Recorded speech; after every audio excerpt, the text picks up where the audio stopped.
काय हो मंडळी, तुम्ही सुद्धा रोज रोज वेगवेगळ्या भाज्या ट्राय करताना, तर आजचा हे व्हिडिओ आहे ना, तो तुमच्यासाठी आहे. काय करायचं आहे, दही घेतलेलं आहे 1 वाटी आणि छान असं फेटून घ्यायचं. त्यामध्ये काश्मीरी पावडर, धना पावडर आणि कसुरी मेथी टाकायचे. मीठ घालून व्यवस्थित असं मिक्स करून घ्यायचं आहे. त्यामध्ये शिमला मिरचीचे तुकडे टाकायचे आहेत 1 वाटी आणि कांदा जो चिरून घेतलेला आहे तो सुद्धा 1 वाटी टाकायचा आहे.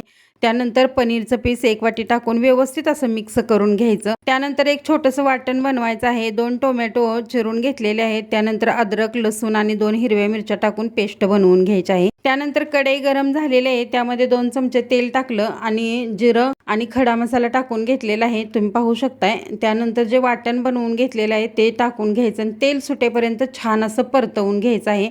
त्यानंतर त्यामध्ये जगभरातले मसाले टाकायचे आहेत, म्हणजेच काश्मीरी पावडर, लाल तिखट आणि धना पावडर, जिरा पावडर आणि त्याचबरोबर थोडीशी कसुरी मेथी टाकून घ्यायची आहे. आणि जे मिक्स केलेलं पनीर आहे ते यामध्ये टाकून घ्यायचं आहे आणि छान असं मिक्स करायचं आहे. त्यानंतर अगदी थोडंसं पाणी टाकून घ्यायचं आहे, गरजेनुसार, चवीनुसार मीठ टाकून घ्यायचं आणि वरतून छान अशी कोथिंबीर टाकून एक 5 की 6 मिनिटासाठी शिजवून घ्यायचं आहे. छान अशी पनीरची भाजी तयार.